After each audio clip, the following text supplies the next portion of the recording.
Islam Ahmadiyya-menighet, så vil jeg gjerne få ønske dere alle velkommen. Det litt sent nå, men jeg kan gjøre det likevel. Det var hyggelig at så mange med helt ulik bakgrunn hadde anledning til å komme. Dere som her, dere dels venner, dels kolleger med folk i menigheten.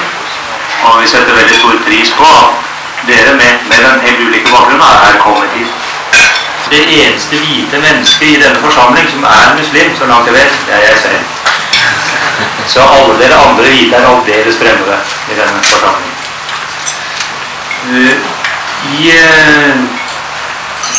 Jeg har blitt spurt om hva det for noe spesielt med vår menighet. Jeg skal si noen ganske få ord, og så det selvfølgelig kalifen som den sentrale personen, og som vil svare på spørsmål. Men litt grann om menigheten, og så litt grann om selve kalifen og kalifatet i islam.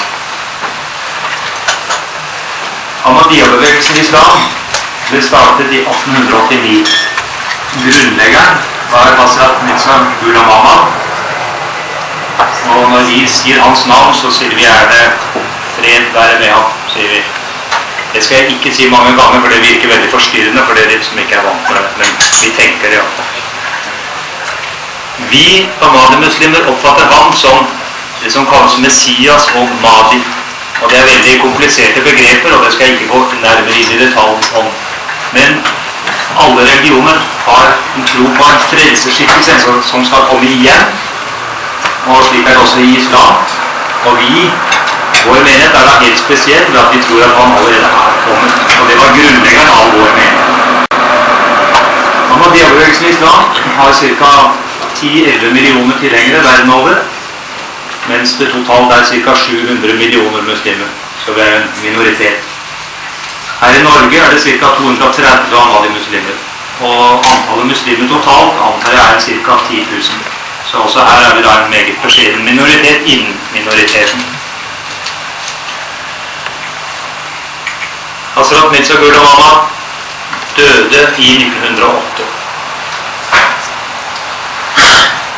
Da profeten Muhammad døde, og når vi sier profeten Muhammad, så sier vi Allahs fred og velsignelse være med ham, sier en muslim.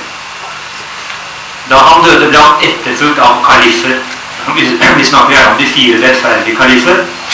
Abu Bakr, Omar, Osman og Ali. Og senere fulgte mange andre kalifer, og kalifatet eksisterte helt til Tyrkia gikk i oppløsning omkring, kort etter første verdenskrig. Og Kemal Atatürk overtok. Kalifatet gikk i oppløsning. Men vi som Ahmadi-muslimer, vi tror at kalifatet gjenopprettet etter at den utlovede Messias kom. Og vi snakker da om hans kalifer, etterfølgere. Etter Hazrat Mirza Ghulam Ahmad har vi hatt 4 kalifer. Han som her sitter den 4. Og det Mirza Tahir Ahmad, som vi kaller for Kalifatul Masih, den 4. Det betyr altså den 4. kalif, eller etterfølger etter Messias. Dette ord og begreper som virker fremmede, og jeg vet også vil virke til det støtende på noen av dere. Det helt klart, og vi har en helt ulik religiøs oppfatning. Men det i hvert fall veldig fint at vi har kommet sammen. Og så håper jeg at dere i denne spørsmålsrunden som nå følger, vil komme med de problemer og de spørsmål dere måtte ha på hjertet, og kalifen vil svare. Han ikke norsk, hverken bokmål eller nynorsk. Men det må foregå på engelsk. Og jeg skal prøve å oversette ganske kort til norsk hovedpunktene av det han sier. I don't understand what you said, but generally I think you introduced the Ahmadi community as such, and also really person as well. But I don't want you to translate that into English, but only that part which made people laugh. I don't join in their laughter. It will be related, of course. That is rather complicated because that is the bit of the language history in Norway. And people in Norway may start quarreling about a few subjects, and one of them is the language. And in small Norway we have 2 languages, which is called bokmål and nynorsk. politisk Norwegian and New Norwegian. Two groups, Yeah. And then I said that that you do not speak Norwegian, not Norwegian and not New Norwegian. I see.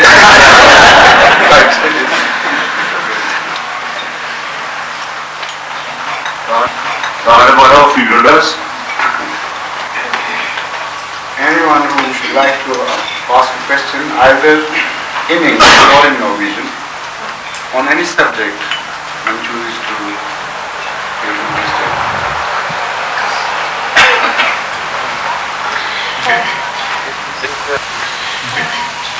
Yes, Most Reverend Khalifa, I'm very pleased to be here and to be invited. It was a great joy. I have had a very interesting discussion with some of the members of your community, and we discussed very much about the relationship between our two religions. And I also had to credit them for their very profound knowledge of my sacred scripture, which is the Bible. Now I have a question. As you know, this is the sign of our most profound joy and of what we really believe as a Christian, of what I believe.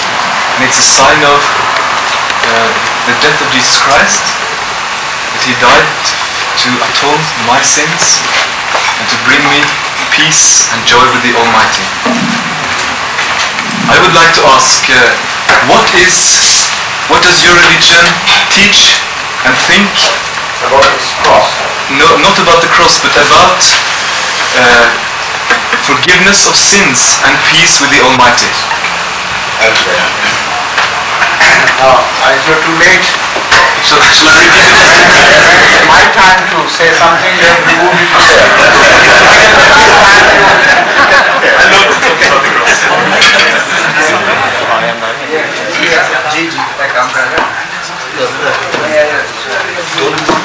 Working independently? All right, you can keep it there, close to them. Because next time you do not forget. Well, this is a very interesting question about so many things, in fact. First of all, I should like to refer to his reference to the cross and how it becomes a source of joy for every Christian. I assure you that the cross also is a source of joy and a source of peace for us as Muslims, but in a different way altogether. It's a source of joy to you because you believe that the cross did ultimately succeed in killing Jesus Christ, peace be upon Him. It is a source of joy for us because we believe that the cross failed to kill Jesus Christ, peace be upon Him, and He emerged victorious over death. Not that once He died overwhelmed by the cross, but He never was overwhelmed by the cross, and the promise that God had given Him was kept, and it was not dishonored. By that I mean, I bring to witness the very cross, the Holy Cross which was mentioned, that the last words of Jesus Christ in fact solved the riddle for us once and for all on the cross. What He said was, Eli Eli lema sabachthani, which means, oh my God, why have you deserted me, or have you deserted me? It was impossible for Jesus to believe that God could ever desert Him. Even more impossible it was for God to desert Him. So that closeness to death reminded Jesus that this was not what was promised to Him. If He died on cross, as He thought, it would be tantamount to God deserting Him. From that I believe, when the night before preceding this incident of Jesus' crucifixion, when He prayed and reminding His companions, His disciples also to pray, His prayer must have been heard, must have been accepted, and God must have promised Him something. The cross will fail to kill Him. Had that not been so, that statement is out of place altogether. Because if the promise was that you will die, the last statement should have been, oh God, you have fulfilled your promise, and I am so happy. So it was a cry, not of desertion. It was a cry of reminder, a sort of prayer. Sometimes children know their mothers can never desert them, yet they cry out, oh my mother, why have you deserted me? Why have you abandoned me? So that plays the trick. Something within the mother moves so quickly that she rushes back to the child. So we interpret that last cry as a reminder to God of His promise. And we believe that the cross failed to kill. And the following incidents, to which I will refer later, support our point of view, and this makes us so happy that Jesus Christ was a true prophet of God. He was beloved by God, He was never deserted, and death could never conquer Him even for a moment. This is our interpretation. Det går jo på den ulike oppfatningen av korset, som det sagt, korset symboliserer glede i kristendommen, og Tahir sa at det gjør det også for oss muslimer, men bare motsatt, det er et annet grunnlag, fordi de som er kristne ser glede i det at Jesus døde på korset, og selvfølgelig det som hendte etter det, mens vi muslimer ser det glede i det at Jesus etter våre ikke døde på korset. Og Kalifen viste da til det utbruddet som Jesus kom med under korsfestelsen, Eli lama sabachthani, min Gud, hvorfor har du forlatt meg? Og vi oppfatter da det at når Jesus sa dette, så må det skyldes at han egentlig hadde et løfte om noe annet kvelden før i Getsemane. Og hans utrop måtte da være nærmest, hvorfor har du gjort noe annet enn det du lovet meg? Hvis det hadde vært så at Gud hadde sagt til Jesus at du skal dø, så ville Jesus, nettopp fordi han nå var en sånn profet, ville Jesus ha sagt takk for at nå ditt løfte går i oppfyllelse, men det var ikke det han sa. Og det er da etter vår mening et av argumentene for at Jesus ikke døde på korset.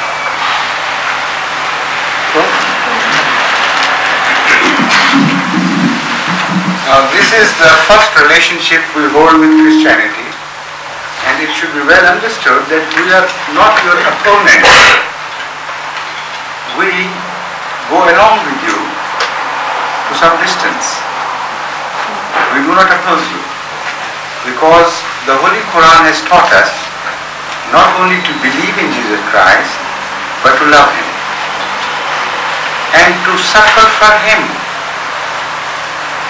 Not just to believe that He suffered for us and we should have joy for that, but to suffer for the suffering of Jesus Christ and send our prayers and good wishes for Jesus Christ to the heaven. This is what the Holy Quran teaches us. Although we may differ, even diametrically, on the same event, but we love the event. And this is the most important common tie between you and us. The strongest bondage between you and us. I will further explain it, please.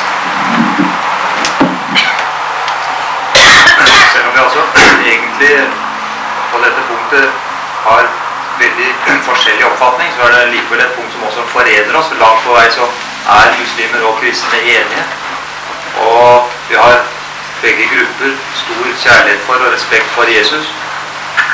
Det er jo slik at vi muslimer, når vi nevner Jesu navn, så sier vi fred være med ham. Og vi ber for ham, og vi føler stor kjærlighet for ham. Det er nok kanskje litt viktig å minne om, det sa ikke kalifen, men jeg kan understreke det nettopp at også muslimene har veldig stor respekt for Jesus, men at vi oppfatter jo da Jesus på en annen måte enn de kristne.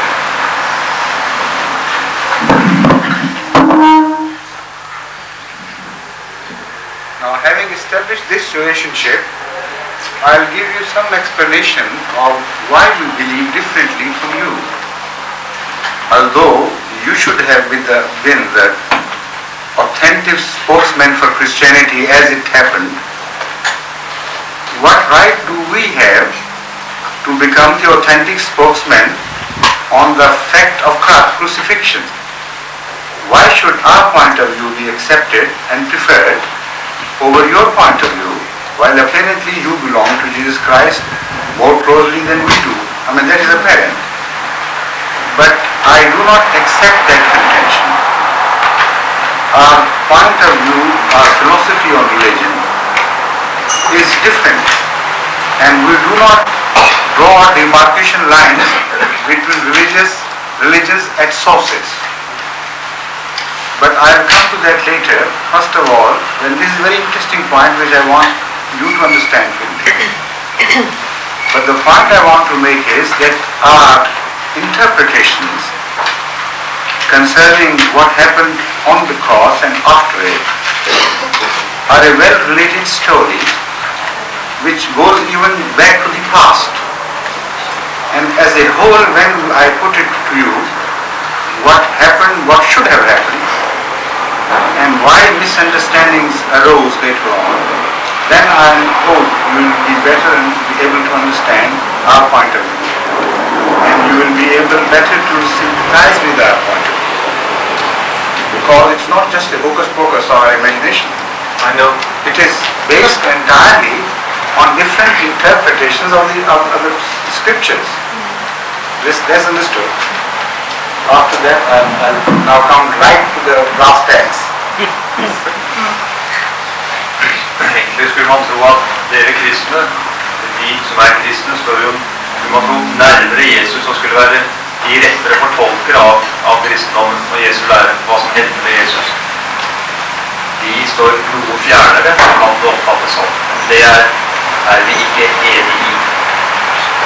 De går tilbake langt tilbake i historien og begynner å ha belegg for det syn på Jesu og hendelsen omkring Jesus som avviker da fra de kristnes.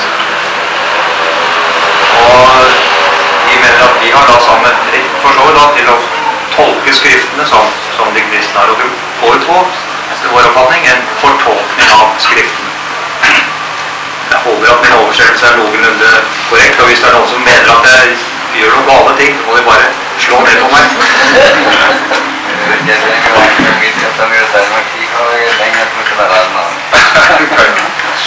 Well, I don't know whether it's right or wrong, so I can't be angry with you anyway. I have to have a blind trust. I don't think so. Well, we look at the fact of crucifixion, starting our observation from what happened before. We have some signs, telltale signs, appearing in the New Testament before the event of crucifixion. Two among them draw my attention in particular. Number one, that Jesus promised his people, peace be upon him. We say peace be upon him because Islam teaches us to say that with every man whom we love and who is passed away. So this is my explanation of this repeated saying peace be upon him. So we notice that he promised his disciples that he was going to desert them for the sake of lost sheep of Israel, of the house of Israel. And this is well understood that by the lost sheep he meant those tribes who had earlier migrated from the mainland, that is Judea, and only 2 tribes out of 12 were left behind in Judea, and at the time of the appearance of Jesus Christ, they were the 2 tribes whom he addressed. So, according to our rebuilding of the events, we know Jesus Christ was a messenger to all the Israelites, not only to 2 tribes.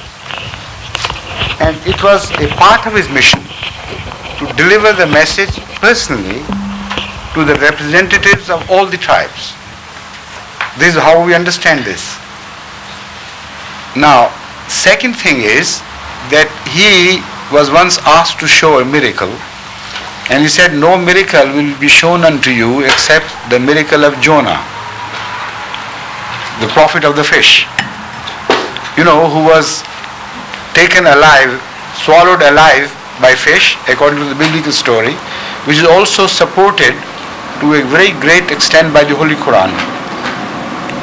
Although the Holy Quran doesn't say that the fish was swallowed right into the stomach, but swallowing process was there, and he might have been caught somewhere in the throat or esophagus.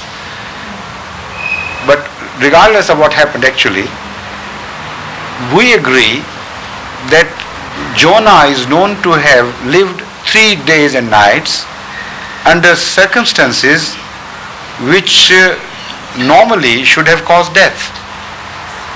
And it appears almost impossible for a man to have been swallowed by a fish and yet remain alive after 3 days. And that is exactly what happened. So from that reference of Jesus Christ, peace be upon him, to Jonah, and his claim that no other miracle would be shown unto you but the miracle of Jonah, we receive the message that he was to be kept for 3 days and 3 nights under precarious conditions, in which normally a person should have died. But he would survive those conditions and he will defeat death, like Jonah defeated death. So now we are well prepared to go into the act of crucifixion.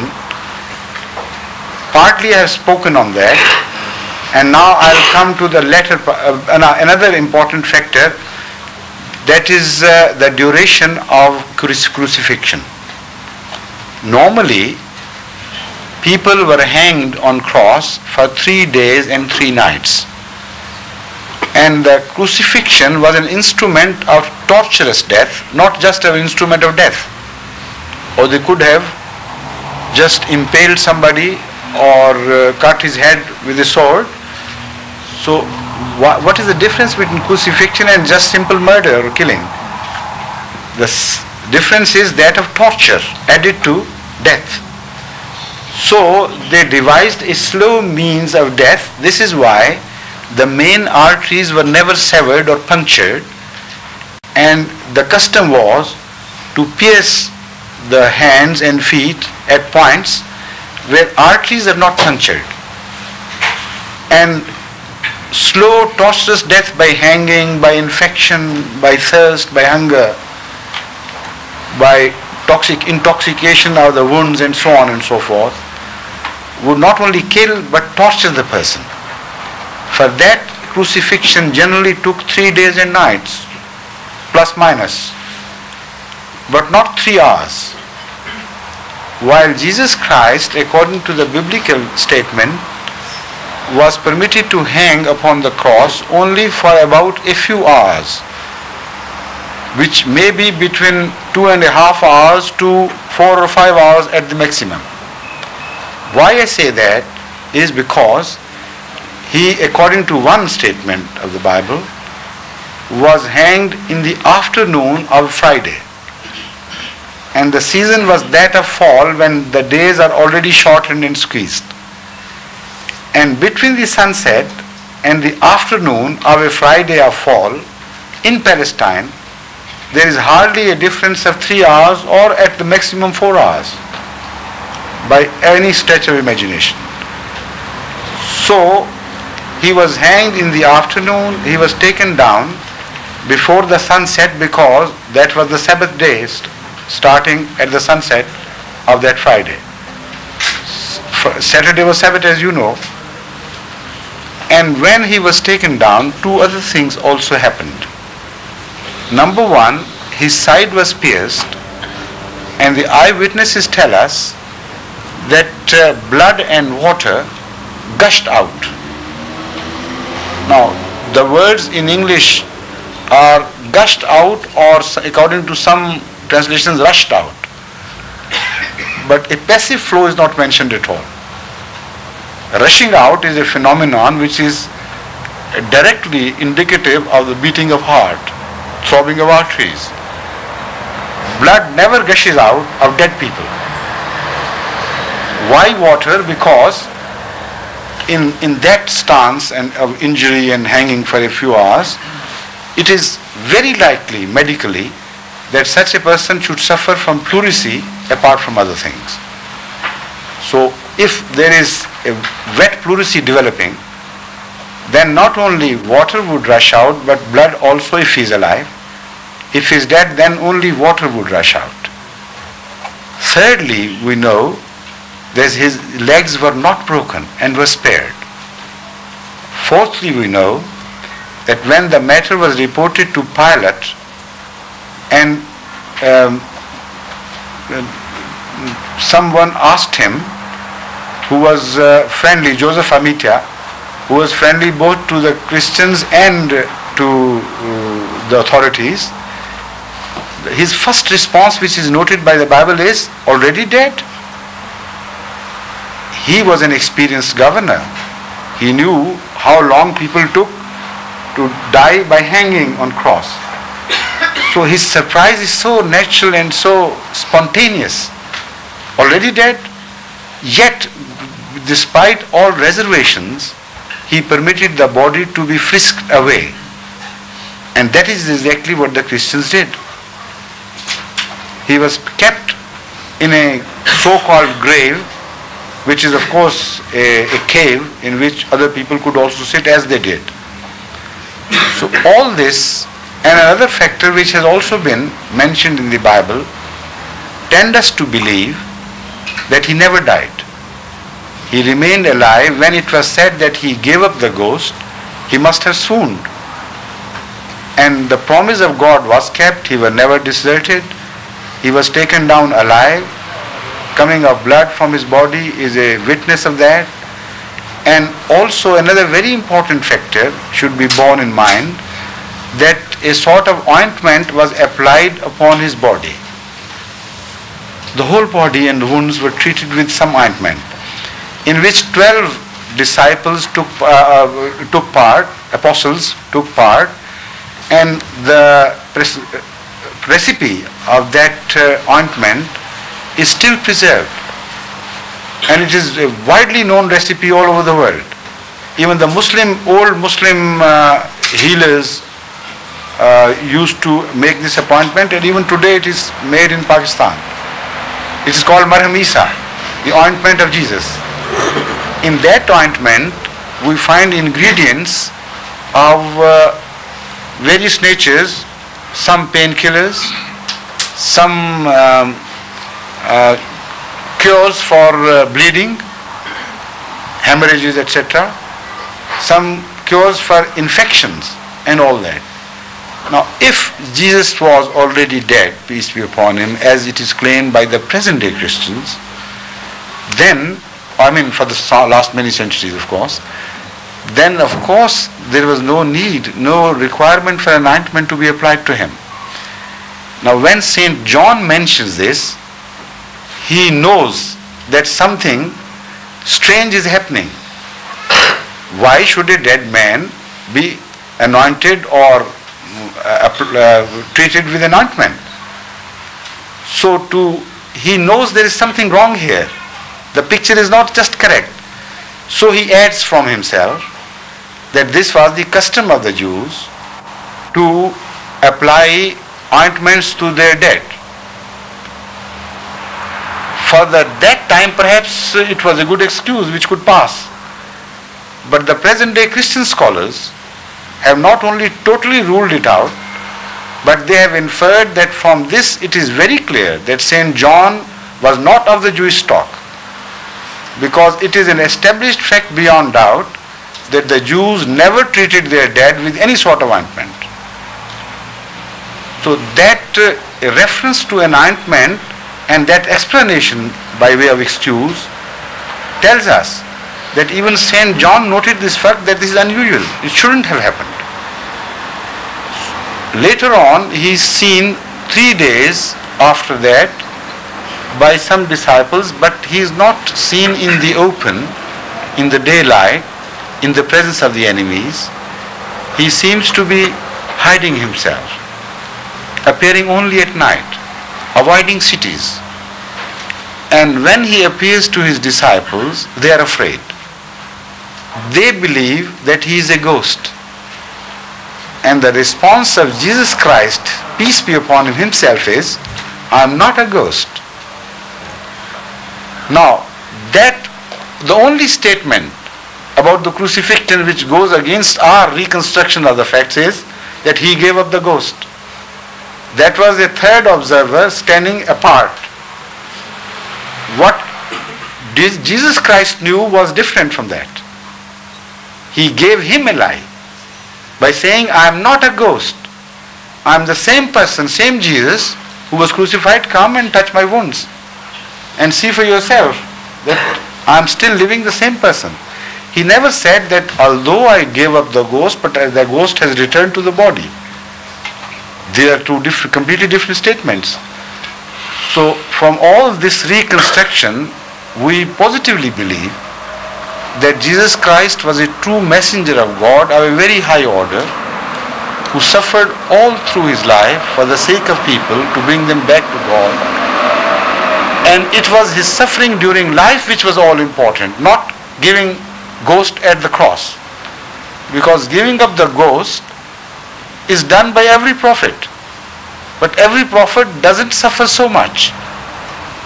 Giving up the ghost is a relief from suffering, not a suffering in itself. While if you suffer the whole life for a people who turn their backs to you, who don't listen to you, you suffer doubly at their hands. They persecute you, they call you bad names, they treat you wantonly, and yet you suffer for them because they will be under the wrath of God. So you suffer many, many times over during your life if you are a truly godly person. So in my opinion, the true status of Jesus Christ, peace be upon him, lies in that suffering which he went through life, which he suffered every moment of his life, not at the hands of the people, but for the sake of the people. The emphasis should be shifted from that bodily suffering to that spiritual suffering, which is much more important. And I know this personally because our community is passing through the same phase of early Christianity in Pakistan and in some other countries as well. And we know that we suffer much more spiritually than physically. When people torture sometimes Ahmadis and stone them and do this and that, their cry is, oh God, save them. They don't know what they are doing. And they will suffer much more for this small discomfort caused by them to us.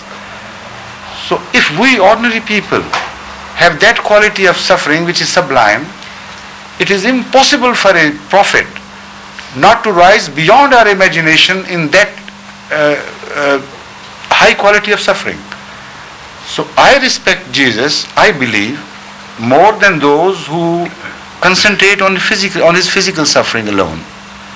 In my opinion, if he died upon the cross, his status is belittled instead of enhanced and erased and elevated. He was a very great prophet, extraordinarily great prophet of the Jewish line, who suffered all through his life for the sake of people despite being ill-treated at their hands. This is our relationship to Christianity, and I speak from Ahmadiyya point of view alone, not from the point of view of other Muslims, because their story, reconstruction of the story, is completely different. Please, I hope you remember all this. Would you kindly remind? Would you kindly come and assist us? Yes, please. Som utgangspunkt så gjelder det at det han sa det gjelder Ahmadi-muslimenes syn på Jesus, og det avviker fra den store mengde av muslimer. Bare så det er sagt. Han viste til to hendelser før korsfestelsen, som etter vår oppfatning tyder på at Jesus ikke skulle dø på korset. Det ene var at Jesus sa at han var sendt til de fortapte får av Israels hus. Det heter i hvert fall sånn i den gamle bibeloversettelsen. Nå tror jeg det heter de tapte sauene av Israels folk, eller sånn, men dere vet hva jeg mener i alle fall. Og hans oppgave var da, fordi han møtte bare 2 av stammene. Hans oppgave var senere å dra ut og oppsøke de øvrige 10. Og vi tror jo at han dro østover og kom til India. Men det er en annen historie. Altså, det var sagt på forhånd, eller han sa selv at han var sendt til hele Israel. Og på det tidspunkt han ble korsfestet, hadde han bare vært hos 2 av dem. Han måtte altså oppsøke de øvrige 10. Det er det ene. Det andre er at han sa at en ond og utro slekt, jeg må innrømme, jeg husker ikke nå i farten nøyaktig hvordan det lyder, men de skulle få ikke andre tegn enn profeten Jonas tegn. Og profeten Jonah ble slukt av fisken. Det er jo en egen bok om Jonah i Bibelen, og egen fortelling om ham. Ble slukt av den store fisken, var i fiskens buk i 3 døgn. En historie om Jonah finnes også i Koranen, men den går ikke ut på nøyaktig det samme, at han var i fiskens buk. Det står ikke direkte, men det er omtalt også i Koranen. Jonah var i live i fiskens buk.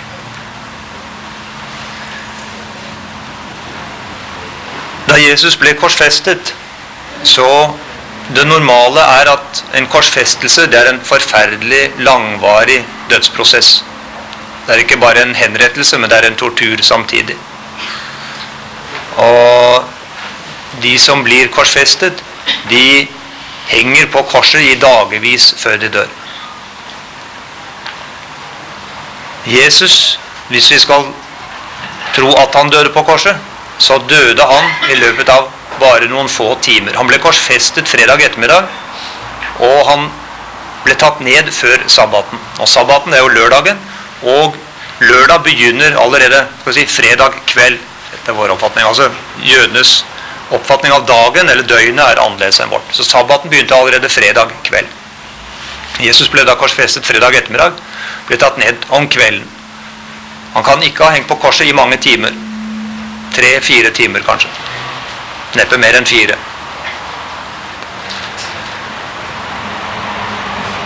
Da Jesus ble tatt ned, eller før Jesus ble tatt ned fra korset, så ble han stukket til siden, og blod og vann strømmet ut. Det er etter vår oppfatning et tegn på at han ikke var død. Blod og vann strømmer ut. Noe annet var at det var helt spesielt med Jesus at benene hans ikke ble knust. Knoklene ble knust på det som var korsfestet, det var det vanlige, men det skjedde ikke med Jesus.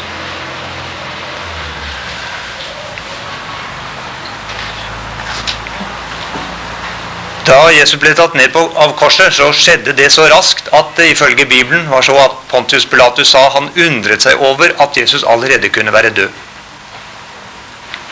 Altså noe helt unikt at et menneske skulle dø i løpet av så kort tid.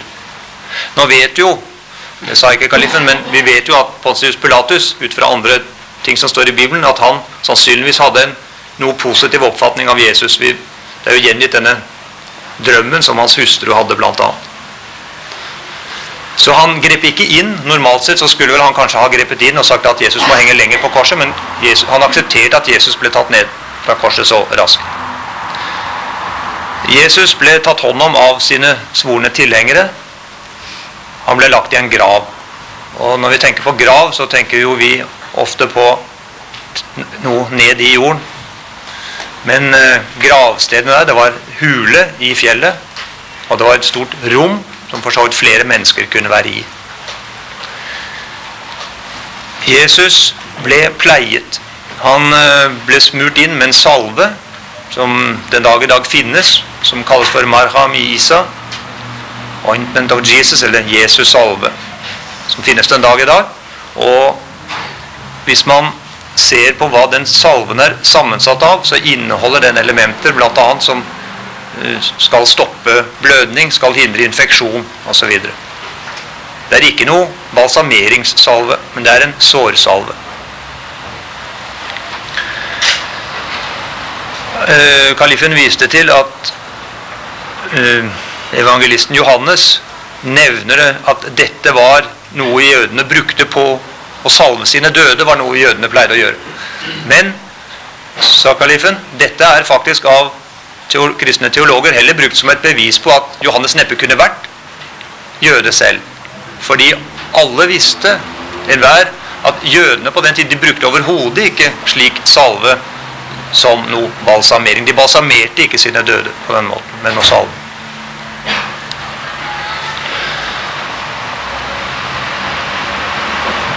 Etter vår oppfatning så overlevde da Jesus korsfestelsen. Han kom tilbake til sine disipler, og de fryktet for at det var en ånd som kom.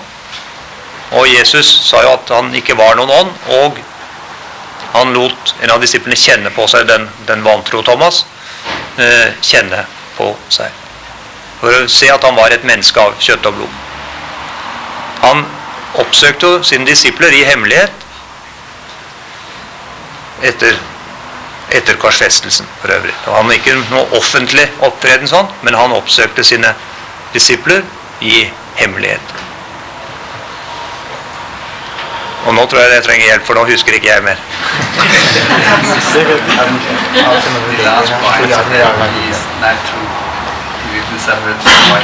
Ja, så er det selve lidelsen. Og pekte kalifen på, vi oppfatter ikke lidelsen, det at Jesus eventuelt skulle ha dødd, oppgitt ånden. Det er ikke det som var den verste lidelse. Men det var den psykiske, den åndelige lidelse, det at folket ikke aksepterte han. Det er der den store lidelsen ligger. Det at han eventuelt hadde oppgitt ånden, det var ingen lidelse. Det ville jo gjøre slutt på noe. Og kalifen viser da til for så vidt av de forfølgelser som vår menighet gjennomgår nå i disse år og disse dager, hvor mange av medlemmene av menigheten blir torturert, slått i hjel, fengslet og så videre.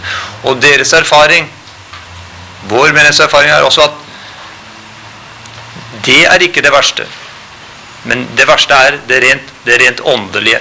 Det at du vet at sannheten trampes på, det du selv mener er sant og riktig, og som er det gode for andre, at det blir trampet på. Det er den verste lidelsen. Det tror jeg skulle være en kort gjengivelse av det som ble sagt. Although I have ended the answer to the question, somewhat of course, there are many other questions which arise out of my answers, but I should like to opine that I have a feeling that we are putting the cart before the horse. There is a saying in English, when the things which should be put first are put after, and the things which should be put after are brought first. You know, the present day problem is such that if we start discussing Christianity and Islam as adversaries, you belonging to church and I belonging to the Islamic faith, that has almost become irrelevant to the modern times. You see, because the basic suffering, the basic ailment of the modern society is that they have lost faith in a true living God. Is that not right? What I wanted to say was this, that we should discuss these more important and fundamental things which are agitating the mind of the modern people and the hearts of the people. There was a time when I could say that the whole society was suffering from that restlessness in which they wanted answers to certain questions which loomed large before them. But gradually, that time is even dying out. We are late. As religious leaders, it is our responsibility to catch the time when there is some excitement within their hearts. Now they are closing upon death. They are almost accepting the fait accompli, the fate which has already taken shape, overtaken them. And they say, all right, let's live as we live, and why should we ponder about the questions with which we have no direct relationship anymore. Why should we believe in what we were told by forefathers of 2000 years ago, and so on and so forth? And what is God? Why should He play any real part in our lives? Why shouldn't we be free and liberated? Why shouldn't we act as we please? We are adults. We have reached an age of enlightenment. The science has progressed so much, and the civilization has advanced and failed and proved to be totally ineffective in delivering the goods to us. So as such, we must rise to the occasion and take the responsibility upon our own shoulders to solve these questions. This age is even dying out. And I see people disinterested in everything, losing bearing, losing orientation completely. Drugs perhaps are the haven for them. They say, all right, let's lose ourselves in drugs. Enjoy life as we please, it doesn't make any difference. And forget about the seriousness of life and the questions and why we were born and where we are going to, or whether there will be a life after death or not. All these questions are a far cry from the present, and they are left in the past. So I personally suggest that we discuss these questions of more potent importance to the modern times and more relative to the modern times. And once we have done that, then of course we can cross swords or cross love with each other. I mean, I prefer saying that. Please. Yes, because as you know, within our Christian churches now, we have come to the point where we have ecumenical... I would like your voice to be recorded, and don't want that to happen again. Okay, Johannes, within our Christian churches now, yes. We have come to a point where we have a good ecumenical work together, and it hasn't come very far. And as you surely know, the Second Vatican Council yes. had also discussed the non-credentials and also other religions. Yes. And as you know, I have often the opportunity to discuss with your friend here, yeah. And what I would like to stress or to ask you is, if as you just began to talk about it by yourself, this situation where people are loose, they are in lack of religion, and wouldn't it be sure?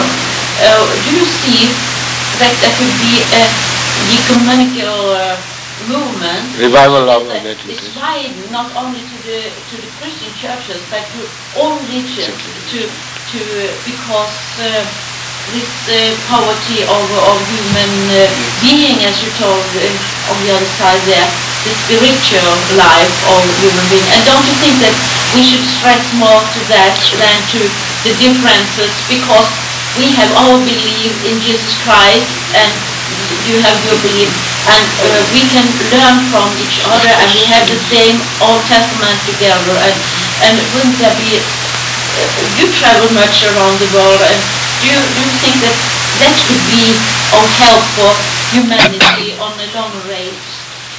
Yes, I have my considered views on these questions, because this is my life, the very purpose of my living, to try to understand in depth the meaning of life, and to what we must address our attention, what is happening to the mankind at large, and which direction it is following nowadays.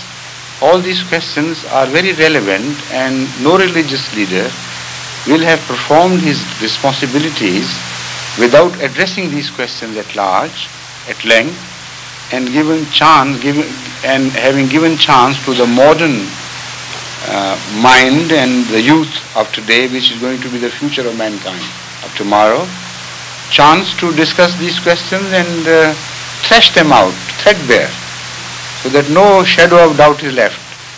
So I am very happy that you took up the thread where I left, and you gave me an opportunity to discuss it. Now, the first question you have raised is of course a relevant question, but not the very, the core of the question. the future of mankind vis-a-vis their attitude to religion as such all over the world? Will they begin to take it seriously after some time, or do we have really lost hope? Now, I'm afraid I may appear to be gloomy to you to a degree, but my study of whatever is happening in all the world, in the Christian world, in the Buddha world, in the Hindu world, in the Muslim world, and all that, all inclusive, is not at all encouraging. The fact is that I feel that as preceding great wars and calamities, there is a recession. And the mankind approaches that war through the dip of a recession. Whenever a worldwide recession has taken hold of the economy, then you should be aware that a great world calamity is in wait for you, is in ambush. Similarly, along with the same wave and rising and falling with the same, rising with the crest of the economic depression or falling with the depth of the economic depression, you find the moral depressions and the religious depressions. And when the two meet together, then you are in for a very big calamity. When they are out of step or out of phase with each other, then there is some hope. Why? I have so much to say on this subject, but the time is short, so I understand you are highly intelligent people and well-read people, you will know what I mean to say. At present, I have a feeling that both the moral crisis and the economic crisis are approaching a stage where they are approaching that stage in step, in phase, scientifically speaking. And that is a very bad omen for the future of the world. Later on I can explain something else. Kalifen begynte med å si at egentlig det er et meget mer sentralpunkt enn akkurat uenighet i læresetninger. Det er det store problemet at store deler av verden bryr seg ikke lenger om religion, bryr seg ikke lenger om de egentlig evige spørsmål. Hvorfor er vi? Hvor går vi hen? Hva er hensikten med livet? Og så videre. Det er egentlig det helt alvorlige problem som religionene står overfor. Og det ble fulgt opp av min kjære kollega, som skjønte vi kjenner hverandre. Og med sin katolske bakgrunn så brakte hun inn annet Vatikankonsil. Og katolisismens mer aksepterende holdning overfor andre religioner. Det skjedde jo en stor endring under annet Vatikankonsil der. Hun var inne på dette med det økumeniske arbeidet, som jo pågår mellom ulike kristne grupper, og spurte om kalifen mente at noe slikt ville kunne skje også, ikke bare innen kristendommen, men mellom religioner som sådan. Og så lurte han på hvordan han så på fremtiden for religionene, for verden. Og hans svar var relativt pessimistisk. Han reiser jo svært meget og har kontakter over hele verden. Og han viste til, enten det gjelder en kristne, eller hindu, eller buddhist, eller islamske verden, så han negative tegn. Og det han fryktet for, det er en sammenfall av både økonomisk depresjon og moralsk depresjon eller moralsk forfall. Når det bare er det ene, det er ille nok, men om de to ting opptrer samtidig, så kan det ha katastrofale følger, og akkurat dette ser han alvorlig på. Han mener å se et slikt sammenfall rundt omkring i verden.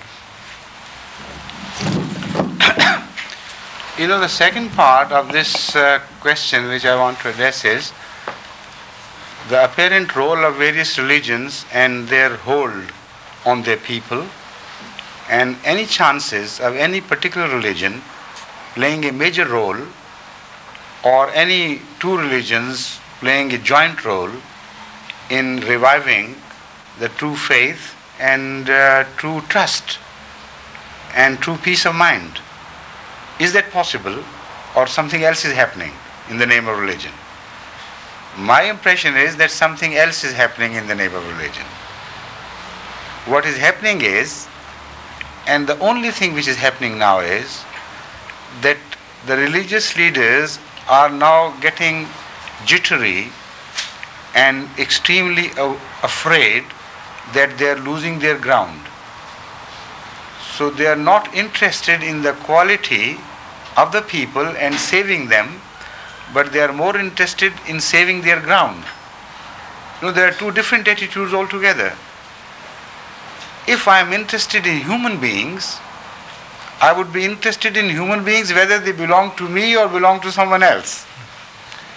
But if I am interested in my losing interest, my losing power, my waning influence over people, then I treat them like ordinary pieces of land are treated by farmers, or geographical regions are treated by governments. If any particular region is invaded by others, then they defend and excite the people, get up and defend. So only through that negative role they gain some sort of influence over religion. But that is not enough. Not only it is not enough, it is a diseased state of affairs which will not lead us anywhere, which will not be of any avail to us. Because as you do, so I believe in a real God. And when I say you, I mean you, because I know you so well. We have discussed things before. So I believe in a real God, in a God who can never be duped, who can never be deceived, who sees through, right to the core of the heart. So if we serve the name of religion for our own sake and defend our values in the name of God, then at least we should be assured that God will not take any interest in this fight, whether it is losing or winning, not interested whatsoever it happens. And unfortunately, that is what is happening to the religious world at large. The Buddhists, for instance, leaving alone the Christians and the Muslims because we are directly involved here, let's speak of a third party for the time being. I have been to Ceylon many a time. I have many good friends from among the Buddhists. Now what is happening there, if the entire spirit of Buddha is totally negated, they are not concerned. But if Buddhist ground is lost even for a jot, they are totally excited to a violent frenzy. What they are doing to the Tamils there, that is, in another way of speaking, destroying Buddhism with their own hands.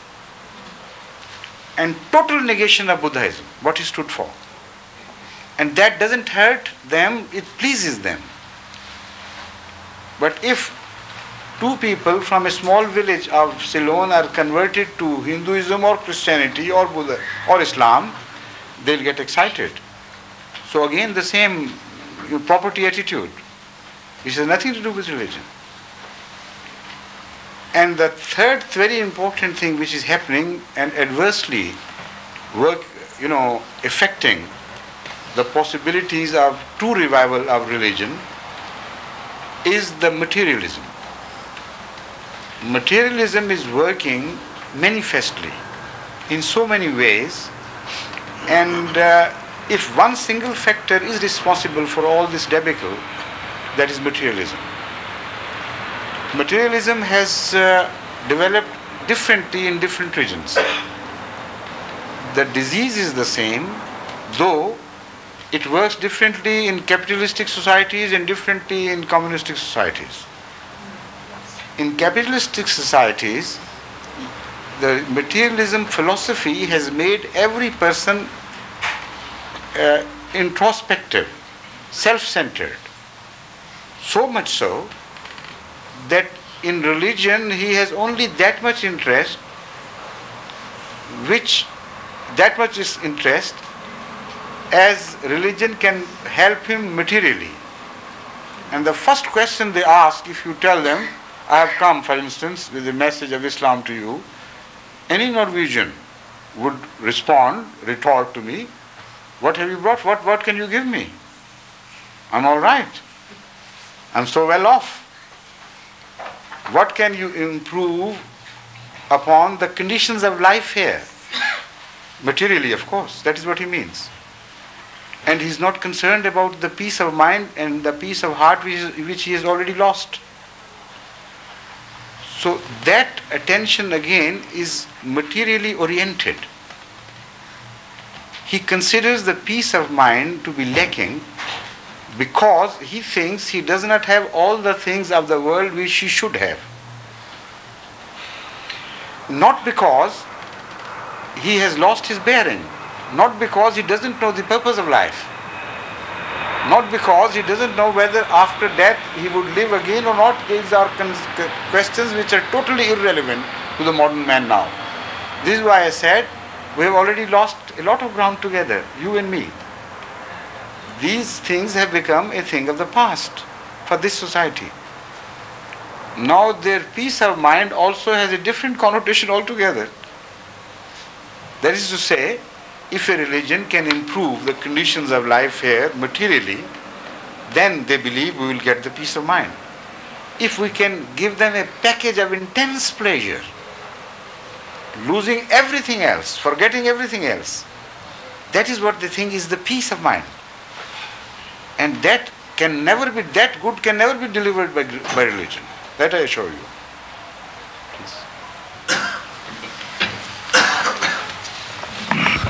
Religionens problem nå, det er at svært mange religiøse ledere, de tenker ikke på hva kan vi gjøre for menneskene. De er ikke fylt av kjærlighet til medmenneskene, men de tenker på hvilken makt har vi over dem, hvilken makt gir religionen meg.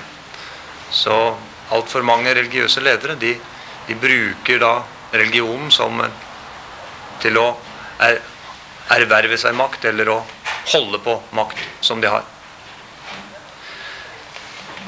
Han sa at vi skulle ikke snakke om muslimer og kristne, siden det var muslimer og kristne som satt her, men vi kunne snakke om en tredje part, og så nevnte han Ceylon, eller Sri Lanka, og buddhister. Han sa han har mange buddhistiske venner, og det som er problemet der, og selvfølgelig er egentlig det samme problemet med oss, det er at religionen har tapt. Egentlig så bryr det seg ikke om ånden i buddhismen, men det de er opptatt av, det er at nå har de andre tatt et område som egentlig er buddhistisk. Dette går jo på striden mellom tamiler og singaleser der. Tamilene er hinduer, singalesene er buddhister, praktisk talt alle sammen. Og det er det de er opptatt av. Og likedan mønstrer de troppene dersom det i en landsby er noen som går over til kristendommen, eller noen som går over til hinduismen, eller noen som går over til islam. Da greier de å vekke folk, da greier de å samle troppene, da er det noe de føler at de må forsvare. Da er det på en måte en slags gjenoppvåkning i religionen. Men dette er jo egentlig negativt. Og så sa han at dette, det er det store problemet, og for øvrig så er det store problemet det er materialisme. Og det er et område som både da de kristne og vi muslimer, vi er i ferd med å tape. Fordi folk bryr seg ikke om religion i det hele tatt. De tenker ikke over de evige spørsmålene. Det er ikke de evige spørsmålene som nager dem, som skaper dem uro, som skaper lengsel i dem. Det som skaper uro i sinnet, det er at de enda ikke har fått det som de har lyst til, rent materialistisk. De vil ha mer. Den bilen du har, det sa jeg ikke han, men det sier jeg, den bilen du har, den er ikke bra nok, for nå er det kommet en modell som er enda finere, som kjører enda fortere, som har enda sterkere motor, og den har i hvert fall naboen, og den må vi spare til. Og det er det som er blitt viktig for oss. Dette jaget etter det materialistiske. Og veldig mange mennesker, de er ikke engang klar over, dette at de savner religion. De tenker overhodet ikke over det. At det som egentlig er viktig, det er jo det neste liv. Det er troen på Gud, men de bryr seg ikke om Gud. Gud er helt irrelevant, helt uinteressant. Det savn de føler, er ikke savn av Gud. Det er ikke savn av dype tanker. Men de bare savner flere ting. Det er det store problemet. This situation is leading us to certain things, to certain regions, which most of us do not realize. We have not yet begun to see where we are being led by this background which I have just explained. The most dangerous thing is that we are being led to mental anarchy. We have lost touch with the past, and in future we have no philosophy to lead to.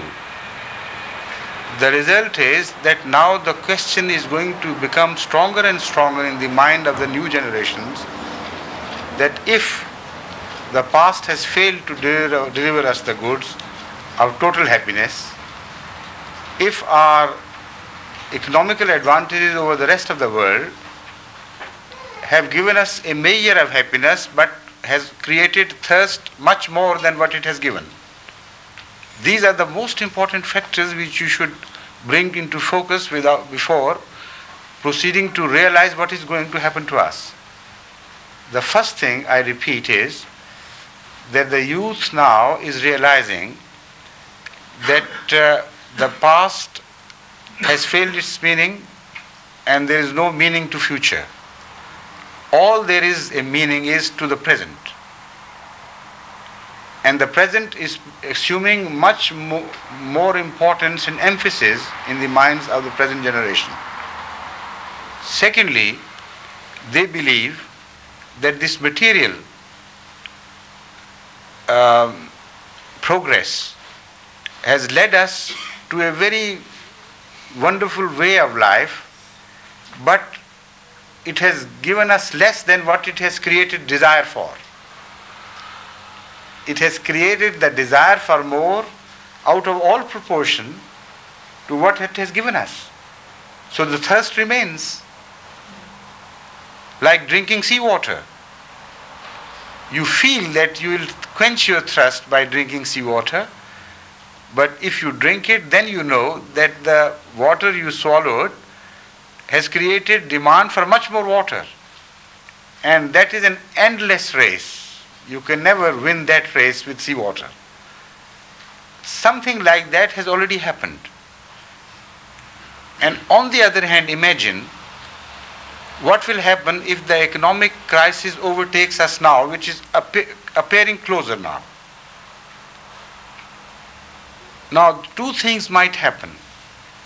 There might be a larger revolt against capitalism as such, or the older systems as such, and maybe the communist philosophy may have a stronger hold on the Western societies than previously, and a meaningful, serious threat may be created. But much more than that, what I am afraid of is that the West would lose its bearing mentally and lose its balance. People would strive for cheap players whichever way they get it. And when you have that irresponsibility in your approach, then you become even worthless for communism. You know, you have crossed that barrier when you are good food for communism. For that you have to have some purposefulness, some revenge against some people, to hit back at them. That you don't have here now anymore. What you have only is lack of something, a sense of have not despite having everything you should have. And what would happen? Then you would see what is already happening to you now. By you I mean the Western society in general, and also it has happened to Pakistani society. It's a worldwide disease. So when I say you, don't take any offense as if I am discriminating between the East and the West. In some ways it is happening worse than you to the East, because they are already have-nots. The irresponsibility and the lack of realization of our connection with the past and future will turn them criminals of the basest type. The crime is going to flourish in this society. Sensibilities are going to die out. The type of crime which will be introduced will be totally heinous and subhuman. Already I have traced the history of crime in England, for instance, and I was deeply shocked, extremely shocked to learn that already so much damage has taken place which has deceived the superficial eye, that things seem to have passed redress in so many respects. You know, inhuman treatment to children for the sake of sheer sex, seeking a player which is not there. That is what is happening to the British society, at least. I don't know what's happening here or elsewhere in Europe. But there I have lived for the last 2 years, and I have closely, attentively watched what is happening to the British. Child abuse by the parents, either by the mother or by the father, has become so threatening in level that one police officer who was deputed for this very purpose in a city told us that every third house in this town, which he didn't name but only showed the picture, every third house, and that is the minimum, he said, I am telling you with responsibility, is a seat of child abuse. Child abuse is a wide term, you know. Some people are cruel to the children. That is not what he meant. He meant pornography. He meant parents having sexual relationship with, not with adult children, but with small children of young age who have not yet come to adulthood, and sometimes killing them, sometimes injuring them forever. And then he showed interviews with such people, with the parents individually who were serving some prison terms, and with those who were left without a future. And he tried to prove the point that the type of criminals which you are creating now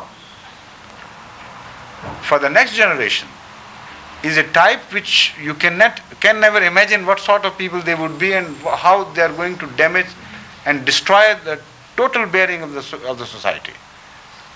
No direction would be left, no faith. And why should it not happen? Because morality is misconceived to be a child of civilization. It is not so. Morality is a child of religion. Morality has taken birth from the concept of God. Civilization only took it up later on as a foster child. When civilization lost its bearing and its mooring, then that foster child was not cared for. And religion had already lost its hold on you. So the future for mankind is extremely bleak, and no people are realizing this that much. That is the main problem.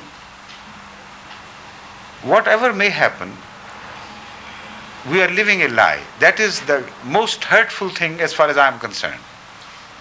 We are not true to ourselves.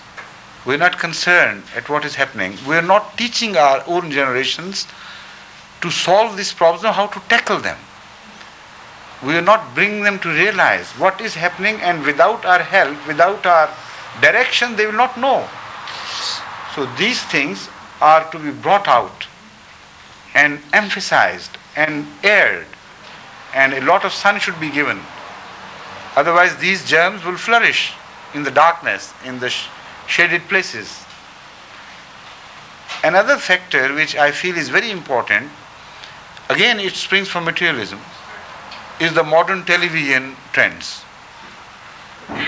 The television is becoming more and more irresponsible, and because it is trade oriented and finance oriented, so it does not care a hoot for what may happen to the morality, what may happen to the traditions of a country. it is only oriented towards business and financial gains. So if cheapness causes a sort of stir in the people and they like cheapness, they would provide you cheapness at a high cost. And that is what is being done to you. You know, more and more nudeness is coming into television. More and more pleasure seeking without responsibility is exhibited on television, creating a sort of parallax between real life and imaginary life, and worsening the materialistic situation. I'll explain that further after he has translated, then you will realize fully what I mean, what I have in my mind. I have not yet explained fully. Det er jo litt blandede følelser. Jeg sitter og oversetter, for en ting er at de fleste som sitter her, de kan jo engelsk langt bedre enn jeg selv, men jeg gjør det jeg oversetter nå likevel. Og det, på en måte så skulle jeg ønske at jeg slapp å oversette dette, for det var jo veldig dystert, egentlig, det kalifen nå sa. Men sannheten må fram, som det heter. Det var jo mer sånn allmenne ting han snakket om, forfallet, og det at ungdommen, de som vokser opp nå, de bryr seg ikke noe om fortiden, de har ikke noe hold i fortiden, de tenker ikke på fremtiden, de lever absolutt i nuet, og det som er viktig, det er nytelsen i nuet. Dette er ikke noe spesielt her i Vesten. Det finnes for eksempel også i Pakistan, i stadig stigende grad. Det er en sterk økning av kriminalitet, det er en mangel på holdning hos menneskene. Han viste til eksempler fra England, der med misbruk av barn, at det var sterkt økende, misbruk av småbarn. Og han nevnte et helt konkret eksempel, en politimann som var satt på et sånt spesielt oppdrag, og som hadde pekt på et bilde over en by, og sagt at i denne byen blir barn misbrukt i hvert tredje hus. I hvert tredje hjem foregår slik misbruk av barn. Og det er jo aldeles forferdelige perspektiver. Og hva vil det så bli av disse barna når de vokser opp? Hvilke holdninger får de? Han kom også inn ganske kort på fjernsynets rolle, den negative rolle som fjernsynet kan spille. Det at det som er viktig for fjernsyn, det er å underholde, og det å tjene penger. Nå er vel dette mer foreløpig ikke så utpeget hos oss, selv om det begynner å komme en del slike kanaler hos oss også. Og det som er spørsmålet, det er hva er det som selger, hva er det som skaper billig moro? Dette med nakenhet, som han nevnte, og det er jo for en muslim egentlig veldig fremmedartet, den måten som masse fjernsynsprogrammer er. Det er veldig fjernt fra hva muslimene mener er riktig i alle fall. Og hvordan fjernsyn også bringer mange programmer som skulle tyde på at det som er viktig, det er nytelse. Ikke satt i noen sammenheng, men det er å nyte uten tanke på konsekvenser, uten tanke på at det kan ramme noen. Det gjelder bare å nyte. Et meget viktig punkt er det at det er egentlig en misforståelse, siden man tror at moral er et barn av sivilisasjon, og det er fullstendig feil etter hans oppfatning. Moralen er et barn av religion, og det er bare et stebarn eller et adoptivbarn som sivilisasjonen har tatt opp. Men når da religionen svekkes, så forsvinner også moralen med de konsekvenser det har. Jeg tror det var i hovedtrekk det han sa. Yes, please. Most Reverend Sir, there is persecution going on. Okay.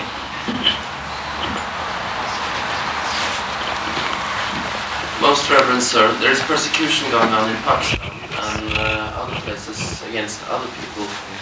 Do you find that as a sign of time at the moment? Or As a sign of what? is that a sign of times? You're speaking about the decline of morality. Yes. So No, I don't think that has any connection to do with the time. It is a timeless phenomenon. Right from the start of civilization or start of religion, this sort of thing has been going on in waves. the basic disease is lack of tolerance and lack of education and jealousy. These three factors, when they join hands, they play havoc with the society, and unfortunately these factors are employed by religion to create disorder when the religion itself has come to disorder. And it is always religion against religion.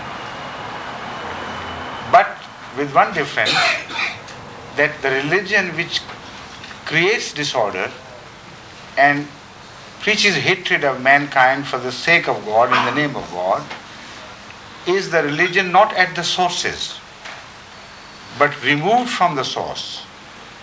And the religion which is at the receiving end is always close to the source. For instance, there was a time when the Jews were close to the source. They were persecuted, and then they were not persecutors at the hands of Pharaoh, and earlier as well, and afterwards as well. Whenever there was a prophet, when there was a revival of contact between man and God, then they received the persecution.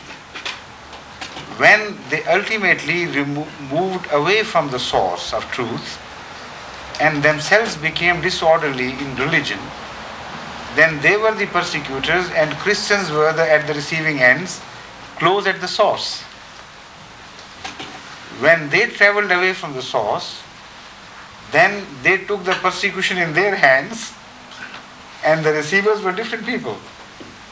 Sometimes they persecuted Christian brothers also themselves. But those who were close to a truth, closer comparatively, I mean to say, when a new movement took shape, for instance, when a revolutionary idea took seed in Christianity, then those Christians who had removed away from the main source of truth, they took up the cudgel in their hands of coercion and force in the name of God. And they forgot that there was a time when they were treated like this inhumanly before. So it is always religion pitched against religion, but two ends of religion are fighting, not the same end. Sources never fight with each other. It is the source which is ill-treated by the tail end of another religion. And this is what is happening in Pakistan to us, in a nutshell. So you would say that the persecution you meet in Pakistan is mainly a religious persecution, not a political persecution? Politics always exploits these situations. The situation, it always happens. Now I'll come to the brass tacks in this question very clearly. You must have noticed that America is becoming champion of religion for no rhyme or reason recently. Why should the American government take interest in Polish religion, for instance, or South American states and their state of religious affairs and so on, or some African countries, or some Islamic countries? Their interest, if you give them the maximum allowance, should remain limited to Christianity. Why does it happen that America becomes the champion of the Muslim cause as well in Saudi Arabia, and in Pakistan, and in Sudan, and in Egypt, and in Malaysia, and in Indonesia, at least trying to exert that authority and helping those who claim to be Orthodox Muslims, belong to the medieval ages, and also helping the religious movements in Poland, helping them financially as well through the Bishop of Chicago, and the financial flow is from Chicago to Vatican and from Vatican to Poland. This has been established by recent researchers, and I have got authentic books, and the writers have even challenged any authority to sue them if they are misquoting anything. They have produced documents, number of the checks which were issued in this regard, not because it was a religious motivation, But poor religion was exploited. Poor Christianity, poor Islam, at the hands of a great world power is being exploited. And the same is happening from the other camp. Islam is taking a completely different shape in Syria and in Libya. Quite the opposite. And there again you find a superpower behind those religious excitations, but in a completely different direction. Diametrically opposed to what Islam is understood to be in Pakistan is an Islam taking shape and taking roots very strongly in Libya and in Syria, which is sheer communism. So these things are very intricate. World fight for supremacy and total lack of morality in the modern politics and total disregard to human suffering are aggravating this situation. What we see at the end in one small country is something which is totally deceiving the eye. So, don't you think that God will bring us back to the sources? Of course. So that there will never be that total Yes, diminishing. this is my belief, 100%. And but when I say I am reputed to deliver that message, then again the mistrust begins. My brothers would say, why you? Why not we? We are trying to bring people back to the sources, not you. Well, they may not say it in so many words, but and again a fight between religion in fight would again take shape and start to the ultimate detriment of religion itself. Now, you have pointed out a very important thing which I wanted to say, but I think people are getting late perhaps. They came with an idea that we will be there for an hour or so for a light chat, but this meeting has taken a very serious turn. So if you permit, I can speak for a while more, or if you think you are tired and we better bring a stop to it, we'll finish it. Right? After he is translated, we'll see. If you have more time and more patience with me, then perhaps we could sit for 15 minutes more. Otherwise, if you think it's high time I finish, I'll stop it, please. Let's translate this. Ja vel. Ja. Han beklager jo at vi holdt på såpass lenge. Det ble sikkert for mange av dere mye lenger enn dere hadde regnet med da dere kom, og det har jo tatt en alvorlig vending også. Så om dere vil gå, så har han forståelse for det. Men først skulle jeg oversette litt, og så hvis dere vil være her fortsatt, så tenker han å holde det gående et kvarter til. Men det må være lov å gå. Det spørsmålet som ble stilt, det var hvorvidt forfølgelsen av Ahmadi-muslimer, som meget alvorlig, om det et tegn på endetiden, eller tegn på de tingene som kalifen tidligere i dag snakket om. Han sa nei, det det ikke, for forfølgelse av religion, det har alltid funnet sted, fra religionens første tid. Og det som gjentar seg, det at religion som nær kilden, altså det som ennå nær Gud, det blir forfulgt av den del av religionen som fjernt fra Gud. Og om da det, for eksempel, nevnte han, jødene ble forfulgt under farao. Senere fikk de selv makt, de forfulgte de kristne. Så fikk de kristne makt, de forfulgte hverandre, ulike grupper innen kristendommen forfulgte hverandre. Men alltid, den gruppen, de som nærmest Gud, det de som blir forfulgt. Og de som etter hvert kommet fjernt fra Gud, den religion, eller den gruppe i en religion som kommet fjernt fra Gud, de forfølgerne. Slik det også i islam. Og det da en rent generell, det noe som skjer rent generelt med alle religioner. Så nevnte han misbruk av religion. Religion har alltid blitt utnyttet politisk. Og han dro inn USA, nevnte mange eksempler på det. Så heldigvis for å gjøre litt balanse, så nevnte han jo en annen stormakt mot slutten. Men når det gjelder USA, så nevnte han USAs plutselige interesse for religion. Interessen for religion i Polen, interesse for religion i Sør-Amerika. Og det kunne for så vidt forstås, for Amerika, eller USA, er jo for så vidt et kristent land, en kristen sivilisasjon. Men de har også interesse av islam, for eksempel. De støtter islam i Saudi-Arabia, de støtter islam i Pakistan, de støtter islam i Indonesia, i Malaysia, i Egypt. Og de støtter de ortodokse, de som forfølger, de som undertrykker. Hvorfor? Jo, egentlig, de bryr seg jo ikke om religionen, men de ser på religionen som et middel til å holde på makt. Dette er jo ting som han var inne på litt tidligere i kveld. Tilsvarende, men da med en annen stormakt bak, skjer det samme i for eksempel da Libya og Syria. Så religionen blir da utnyttet av politisk makt. Jeg tror jeg stopper der. Most Reverend, I have very much appreciated to listen to your wisdom this evening, and there's one question I wonder about. As religious people, we have one common problem, and that is that we believe in a God who has created and maintains the world, and who is good.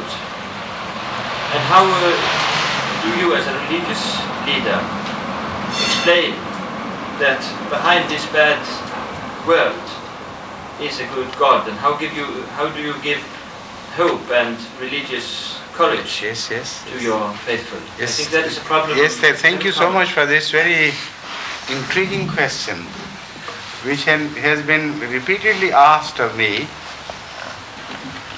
during my travels as well as during my stay at home by different people in different ways. The suffering, physical suffering, and the disorder, and the corruption of human mind, and the approaching calamities, and all these questions give birth to one single question. If there is goodness behind all this, why this badness? Goodness never gives birth to evil. So, what is wrong? My approach to this question has been varied, and it's difficult to say all that I have been telling people in regard to this question, but I'll try to be brief and point out certain regions of answers. Number one, there are two phases in the history of mankind or a people. One phase where they are truly related to truth and to God, and they love God and not their own personalities. They love God and not their denominations. Then truly they have established a link between them and God, like a cord is established between the mother and the embryo in the uterus. Then whatever flows to them is from God. If that influence makes them bad, then the source must be bad. If that influence makes them good, then the source must be good. If you sever the ties of that cord with the mother and let the child shift for itself, decay must overtake, despite the fact that apparently it is still in the uterus. The fetus is still in the uterus, engulfed by the uterus and the mother system. And apparently a superficial observer will see that uterus is not only disintegrating, that child is not only disintegrating, but it is also hurting and injuring the cause of the mother and throwing wrong reflections upon the mother. That is the superficial answer. But if you go deeper and find out the true cause, then you will learn that fetus had severed its ties with the mother. This was the natural result. If the source was really good, then the severing of ties must be bad. Now the world situation should be analyzed in this simple matter-of-fact way. If people had not severed their ties with God, and had come to this rotten end, then we must have inferred and only inferred that the God was bad. If what we have come to is the result of severing our ties with God, then it is not God who should be blamed. Should be a reminder to us to try to turn back to that good source. Otherwise, only evil will come to us from all directions. That is one way of seeing it. The other way is that if you look at the larger scheme of things, of creation, I mean to say, you will come to the conclusion that the creation is done in many phases from different angles. But from our religious angle, the creation of mankind or life has gone through two distinct phases. Number one, when the life was not given a choice, only intuitively and genetically it was controlled. And second, when man was born and after a long culturing and passing man through many phases of education, natural education I mean, God saw it fit that man should be given a choice between evil and good. Now, if that choice was given and it was established that man has entered a new phase, or life I should say, has entered that phase where life should either reject goodness or accept goodness, and the same choice was given vis-a-vis the evil, then what could you expect? Should God interfere categorically and dictatorially in the affairs and withdraw the choice? If God withdraws the choice, then mankind would be reverted to the earliest stages of life, which is the beastly life, which doesn't mean anything anyway. The number and the variation in the qualities of species just simply mean cease to exist if mankind is removed from the scene. What you see as beauty is your observation of this life of lower order. What you see of the intricate things which are happening behind, which are leading you to God, if you are oriented towards God, are only a realm of mankind. It has nothing to do with the beasts themselves. So remove the man from the summit where he can observe these things of nature, and they lose meaning.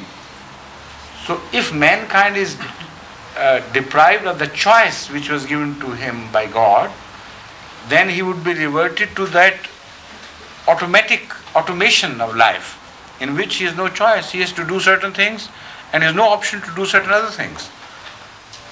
And the whole scheme of things will frustrate and will drop to nothingness. If on the other hand, the plan of things is such that we are made to pass through waves, where through our own option we have chosen to be good, and through our own option we have chosen to be bad, and the net result of all that will accrue from these two different behaviors is open to us in the past history of mankind. When we see what was happening in Pompeii, in the days of early Christianity, in the days of early Judaism, and if we look at the history backwards, then you draw different lessons altogether. Then that dip in the morality, instead of leading us away from God, leads us back to God. So these questions should be discussed and studied in a much larger perspective, under the light of the scheme of creation. Without understanding the scheme of creation of God, we simply will lose our way into the intricacies of these small questions at smaller platforms. So this, and there are other things I could say, but I think it's time enough, and I hope it should suffice in principle. If you have another question in this regard, I am still ready at your service. One thing which the lady asked, and I have very deep respect for this particular lady, because when the last time I came, we had some very close discussions. Although we did not budge an inch. I didn't give any ground and she didn't give any ground. But still we got closer to each other. I have been remembering her ever since in name, because I was impressed by the quality of her truth. And she told me, and I was surprised that she also remembered me, So, that's what I mean, common goodness. If there is a goodness, there has to be a closeness, even if you disagree. You're not thrown apart if you're truly honest. You come closer to each other despite those differences. Unfortunately, this is not what is happening in the world of religion and the world of religious discussions. And the disease which is hindering your path and my path and their path is the disease that we have replaced God with denominations. We belong to denominations and accept God under the condition that He comes to us through that denomination, not directly, not through any other dimension or denomination. So that is the problem. But we don't know what God has in His pocket for the next years to come. No, He has. He can tell you, if you learn to live with God, not in a passive way, but in an active way. And the first lesson given to us by the Holy Quran in that regard is that no one will be ever led to truth or God if he lacks the quality of taqwa. If you breed that quality, then everyone can be led to God whichever way he traverses. In another verse, the Holy Quran tells us, وَالَّذِينَ جَاهَدُوا فِينَا لَنَهْدِيَنَّهُمْ سُبُلَنَا. Those who truly seek us, want to come to us, whichever they come from, subul means different ways. It is we who shall lead them to us. They by themselves can't be led to us. It is not the ways which are important, it is their interest in God which is more important, and sincerity of purpose. So wherever you are standing, in the east or west or north or south, whichever way you follow, intricate or straight, if God knows the true cry of your inner soul and knows that you want Him, Allah says, I will lead you. Forget about the inadequacies of your path or the defects of the way. So this is what is most important to me, and this is what I want to tell the whole world. The first lesson of taqwa, let me first explain it. Taqwa means a quality simply of calling a spade, but despite opposition. At that condition, and then it will become taqwa, according to the true Quranic terminology. I can call it a microphone, all right, but this is not taqwa.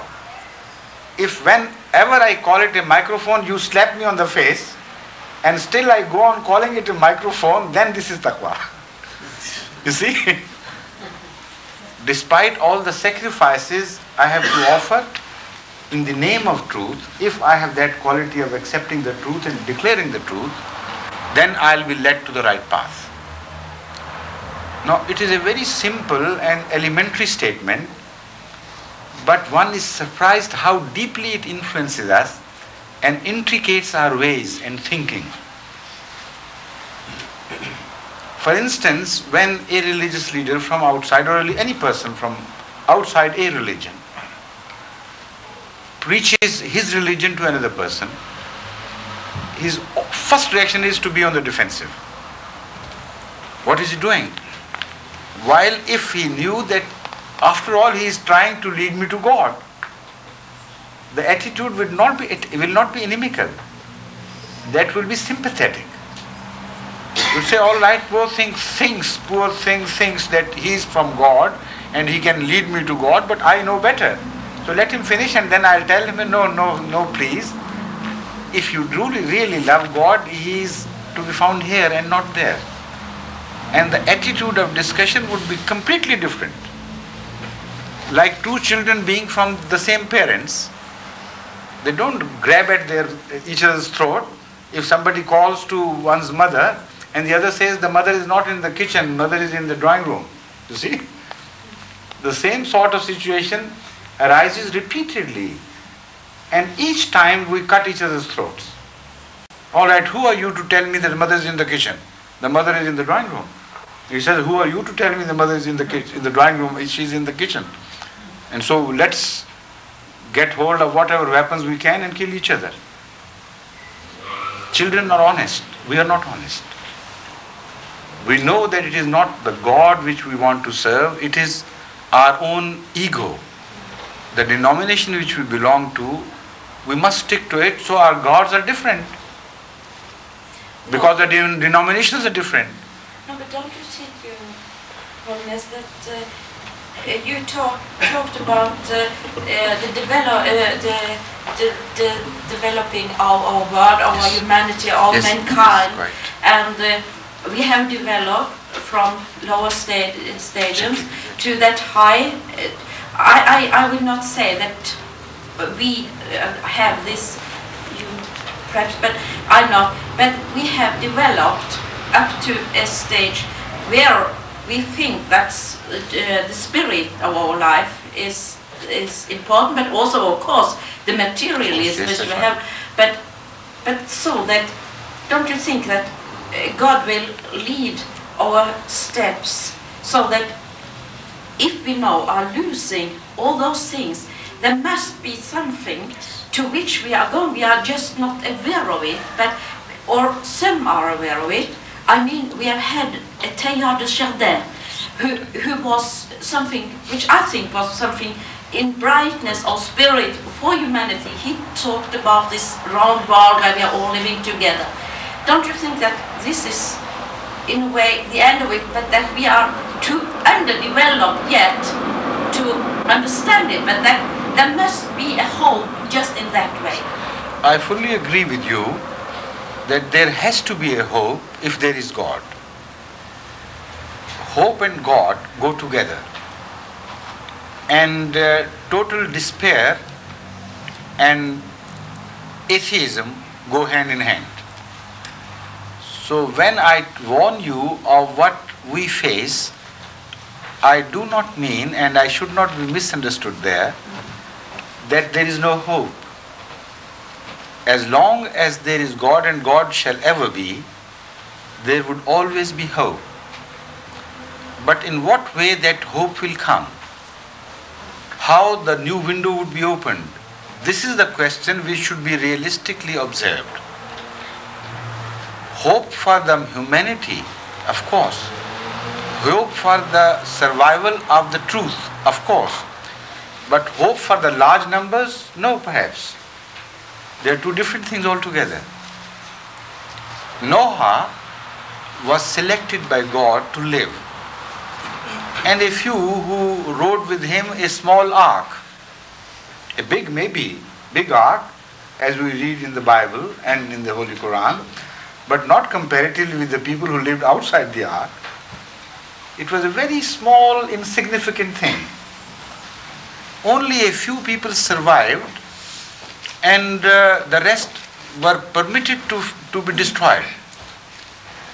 And there it was not despair, it was hope. Which one? That is what I mean, what I want to point out. The number does not matter in the scheme of things, the quality does. So the despair means when you think that the quality will die out and will be overwhelmed by falsehood or by the lack of quality. What I have seen in nature and in history and in religion, that has led me to the positive conclusion that the quality must survive and the number will be sacrificed for the survival of the quality.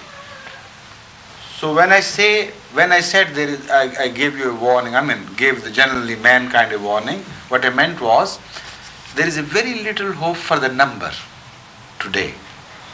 because a large majority of us have already rejected the true path of honesty to themselves. And without being honest to yourself, how can you be honest to God or any other ideology or you are led to truth? So, only that is what I meant. But I am quite certain God has always been interfering in human affairs for the betterment. He has always seen to it that the truth is given a new chance. A new window is opened. And through that window, to begin with, a few people will enter, and after that, that window will be enlarged as the greater rush is directed towards that window. It will become an avenue. And ultimately, that will become the world, and the past world will be forgotten as a dream, bad dream maybe. So that is going to happen, of course. I agree with you. It's impossible for God to be there and not to be whole.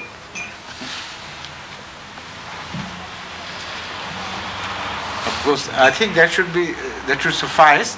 If you think it's enough, but as far as I'm concerned, I can speak the whole night. No problem. Please.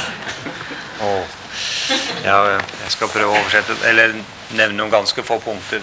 Utgangspunktet var jo, hvordan kan vi tro på en god Gud i det som synes å være en vond verden, og det er jo egentlig et generelt problem for religiøse mennesker og for religion, og alle troende blir stilt overfor det spørsmålet, enten av seg selv, eller i alle fall av dem som står utenfor.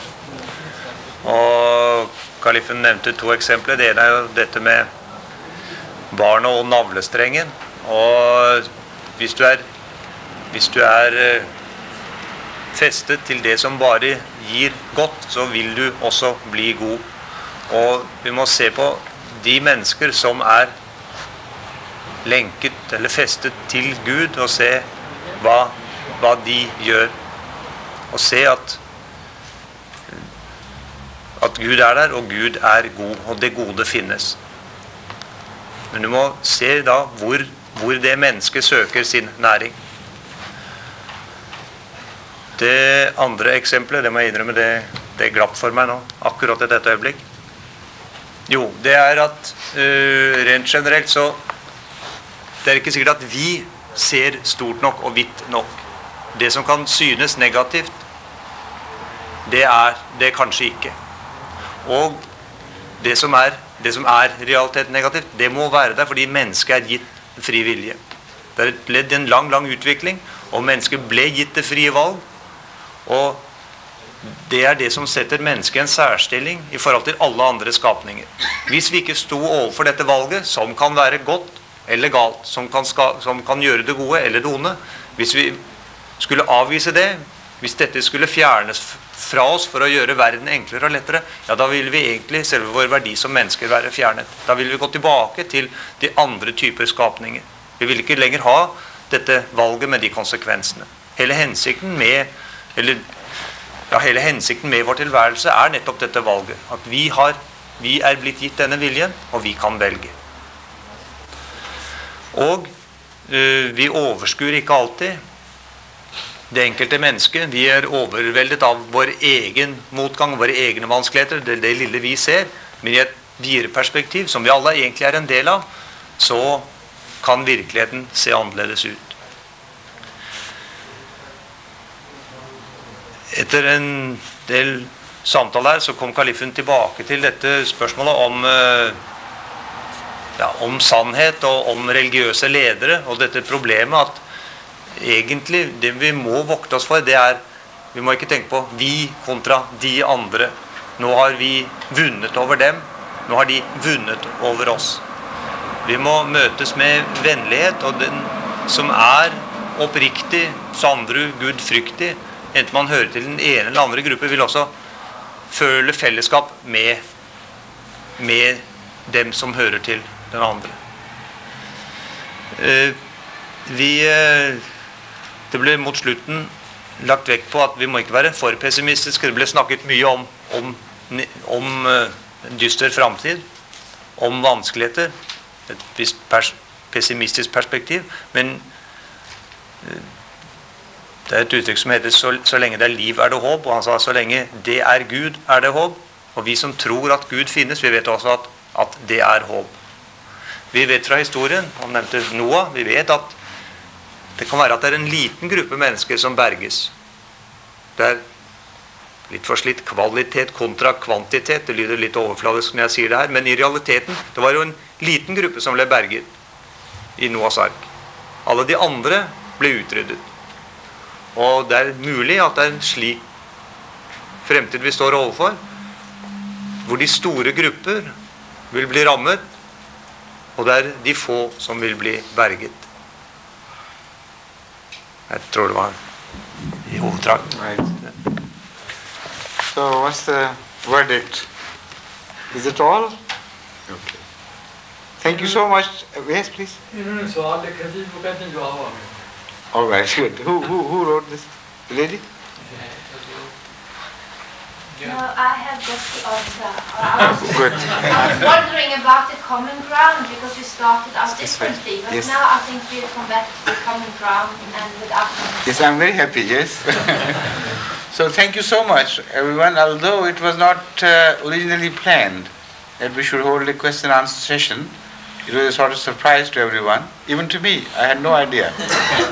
But you have borne this with such patience, and I'm really surprised. Thank you so much for such kindness, for having come here in the first instance, having brought this color and liveliness to our humble place, and then to be with me all the time and enjoying this wonderful discussion for me, because it has excited my inner self, and I enjoyed every minute of discussing things with you. An intellectual audience is a blessing of Allah. So thank you so much.